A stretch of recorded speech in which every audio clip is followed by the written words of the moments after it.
Hello children, today we are going to continue with the chapter biological classification. So I am going to start first kingdom, that is kingdom Monera. In this you can see in kingdom Monera all the organisms are prokaryotic in nature. Prokaryotes means उनके well defined nucleus नहीं होंगे। और well defined nucleus का क्या मतलब होता है? Nucleus की कोई बाउंड्री नहीं होगी, तो उसके अंदर जो भी क्रोमोसोम्स होंगे वो डायरेक्ट साइटोप्लाज्म के कांटेक्ट में होंगे, क्योंकि बाउंड्री होती नहीं। ठीक है, अब इसके जनरल फीचर्स को देखने के लिए first look at the diagram है। ये एक जनरल बैक्टीरिया के डायग्राम है, स्ट्रक्चर है। The outer layer you can see this is called cell wall. Cell wall के अंदर इनर लेयर है, we call it plasma membrane. और प्लाज्मा मेम्ब्रेन का अंदर की ओर इन फोल्डिंग्स है, जिसको आप देख रहे हो यहाँ पे, this is called mesosome. And lateral side में, प्लाज्मा मेम्ब्रेन पर लैटरल साइड्स में you can see that some respiratory enzymes are present. Actually these are all lateral mesosome. तो lateral mesosome contains respiratory enzymes. और ये बिल्कुल जो eukaryotic cell है उसके माइटोकॉन्ड्रिया को रिप्रेजेंट करता है ये। ठीक है, क्योंकि mitochondria is the power house of the cell, उसमें एटीपी जनरेट होते हैं। तो सिमिलरली बैक्टीरिया के पावर हाउस यहाँ रेस्पिरेटरी एंजाइम्स है, जिसको लैटरल मीजोजोम भी बोलते हैं। और जो सेंट्रल मीजोजोम है ये डायरेक्ट बैक्टीरिया के क्रोमोजोम से कनेक्टेड है। ये जो क्रोमोजोम है बैक्टीरिया के क्रोमोजोम डबल स्ट्रैंडेड होते हैं और ये सर्कुलर होते हैं। You can see here 2 strands are there and it is circular. और इससे मीजोजोम कनेक्टेड है। इसका पर्पस क्या होता है मीजोजोम का? ये किसी एक पॉइंट से बैक्टीरिया के क्रोमोजोम्स को खोलते हैं, ओपन करते हैं, और इसका रेप्लिकेशन होता है, मीन्स डुप्लीकेशन होते हैं, 2 नए क्रोमोजोम्स बनते हैं। और ये बैक्टीरिया को 2 नए क्रोमोसोम्स बनाने की ज़रूरत क्यों पड़ती है? क्योंकि जब बैक्टीरिया बाइनरी फिजन से डिवाइड करेगा, 2 नए बैक्टीरिया लाएगा, तो दोनों में एक एक क्रोमोसोम्स जाना है। तो ये क्रोमोसोम्स के रेप्लिकेशन यानी डुप्लीकेशन में हेल्प करते हैं सेंट्रल मीजोजोम। इसके अलावा साइटोप्लाज्म में आप क्या क्या देख रहे हो? सम लिपिड ग्लोब्यूल्स हैं, ग्लाइकोजन है, फूड स्टोरेज के फॉर्म में है, ये फूड स्टोरेज के फॉर्म में। You can see here polysome. जो पॉलीराइबोसोम है, राइबोसोम का मीनिंग आपको पता होगा। राइबोसोम एक ऐसा स्ट्रक्चर है जिसमें प्रोटीन सिंथेसिस होते हैं।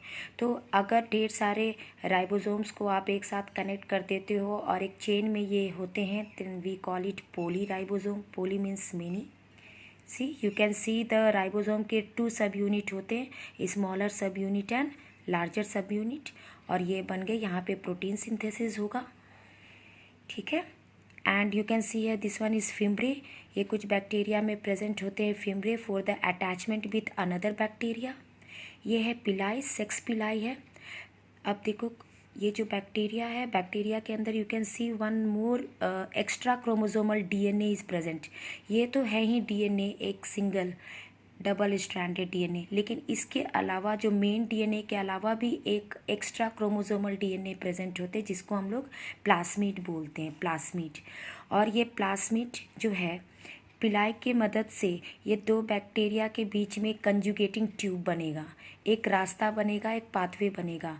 और जिसकी मदद से ये जो प्लास्मिड है, प्लास्मिड में कुछ F पॉजिटिव फैक्टर्स होते हैं। अब ये F पॉजिटिव फैक्टर क्या होता है, F प्लस फैक्टर क्या होते हैं? जिस बैक्टीरिया में ये एक्स्ट्रा क्रोमोसोमल प्लास्मिड होंगे, जिसमें F प्लस फैक्टर होंगे, तो वो मेल कहलाते हैं। और जिसमें F प्लस नहीं होता फैक्टर, यानी F निगेटिव होते हैं, देन वी कॉल इट, वो फीमेल बैक्टीरिया है। ठीक है, वैसे तो हम लोग डिस्टिंग्विश नहीं कर सकते मेल एंड फीमेल में, राइट।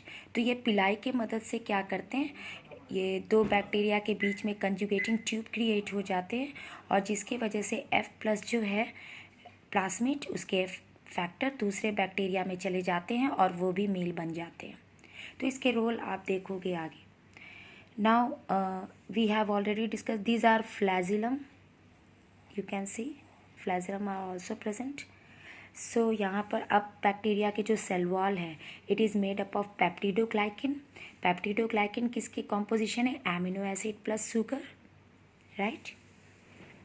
नाउ बैक्टीरिया में आप देखो कौन कौन से स्ट्रक्चर मस्ट है। सेल वॉल प्रेजेंट है जो कि पेप्टिडोग्लाइकन से बने हुए हैं। प्लाज्मा मेम्ब्रेन है जिसके इनवर्ट फोल्डिंग को हम लोग मेसोसोम बोलते हैं। अब नेक्स्ट देखो, बैक्टीरिया के बाहर कुछ कवरिंग्स भी होती है जो कि अगर लूज फॉर्म में है, अगर ये कुछ पॉलीसैकेराइड्स हैं, ठीक है, ये केमिकल्स, तो अगर ये लूज फॉर्म में है तो we call it slime layer. अगर ये सेल वॉल के बाहर ये एक थिक और टफ स्ट्रक्चर बनाता है तो उसको हम लोग ग्लाइकोकैलिक्स बोलते हैं। You can C glycocalyx. अगर लूज फॉर्म में है तो स्लाइम लेयर। अगर ये थिक एंड टफ स्ट्रक्चर बना रहे हैं, ये वो कैप्सूल है। तो it is lying, this glycocalyx is lying outside the cell wall. You can see here it lies outside the cell wall. तो ये बनते हैं ग्लाइकोकैलिक्स। नाउ ग्लाइकोकैलिक्स का रोल क्या होता है, अगर जिसमें भी ये कैप्सूल टफ हो जाते हैं तो that becomes more and more pathogenic. Pathogenic means disease causing, उसको किल करना मुश्किल हो जाता है ऐसे। तो ग्लाइकोकैलिक्स जो है ये अगर किसी होस्ट बॉडी में ये बैक्टीरिया एंटर करते हैं तो होस्ट के इम्यूनिटी से बचते भी हैं, ये खुद को अपने आप को बचाते भी हैं। Now you can see the food reserves already we have discussed about. Now what are the members present in this group? See, we will study the detail about archaebacteria and eubacteria. eubacteria में आपके आते bacteria, blue green algae, BGA, actinomycetes, plasma membrane, rickettsia and chlamydia, right. तो अभी यहाँ पे bacteria, blue green algae, इसके details होंगे और थोड़े थोड़े माइक्रोप्लाज्मा के बारे में आपको इसमें बताया जाएगा, right. So thank you children.